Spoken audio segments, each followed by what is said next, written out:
Most of the time, sinasabi namin na mahirap sa ALS.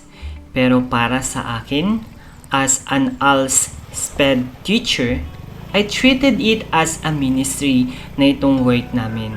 Dahil na-discover ko na hindi lang oras kundi buong buhay at puso ay kailangan ibuhos sa aming serbisyo. Ayan kakdangan ni ALS, ipiyan ko namang kakdang ni high school, tan piyan to pa ni mang kakdang ni kursuto. Multitasking talaga. Dahil gusto naming matulungan ng mga mag-aaral sa ALS, nagsasakripisyo po kami para hihatid sa kanila ang totoong edukasyon. I am Teacher Alvin Jan S. de Guzman, ALS teacher of Bambang 1 District. And we cater 13 barangays under Bambang 1 District. Alternative learning system is a big help to our out-of-school youth, children, adults, and of course, our children with difficulties. Sa mga ALS SPED learners ko under my care, lahat sila ay under basic literacy program, in which they are being taught about to read, write, and do arithmetic, to master their activities, and these are our focus. In reading, I let them master the alphabet names, and I teach them the proper sound of each alphabet. For writing, I help them practice writing their names.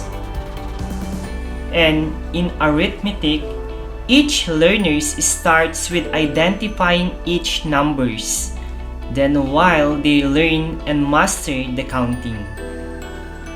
Kahit gaano man ito kahirap para sa kanila, napagtatagumpayan nila ito sa pamamagitan ng di mapapantayang pagtsatsaga at pagsusumikap. Ako, bilang ALS SPED teacher, mga magulang ng mga learners ko and other important stakeholders ay nagtutulungan para sa mga mag-aaral natin sa ALS. So I'm happy to say na some of my learners with difficulties na nag-enroll sa ALS Basic Literacy Program ay nasa elementary level na sila ngayon. Since kaya na nila sumulat, bumasa, or let me say na kaya na nila yung mga basic skills para sila ay ma-qualify sa next level na ito. At naintindihan na rin nila ang basic concept ng mathematics.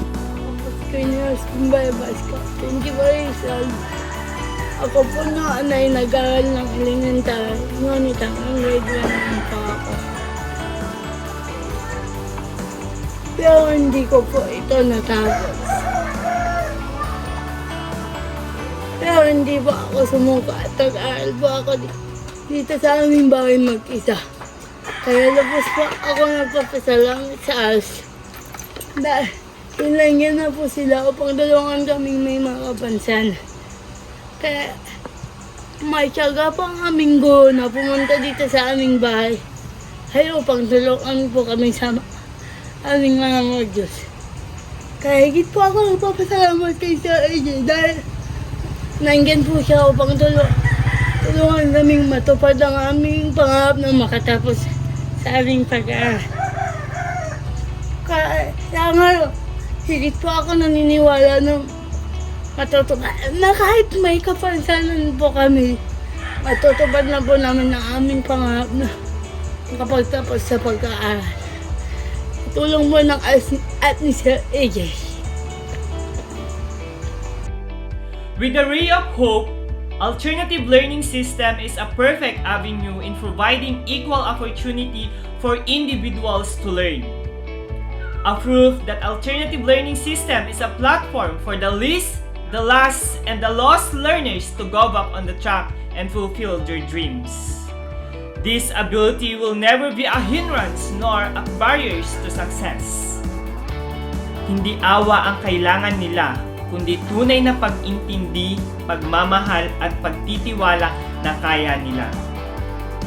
Let's celebrate and appreciate each other's disability, abilities, and differences because we are all capable.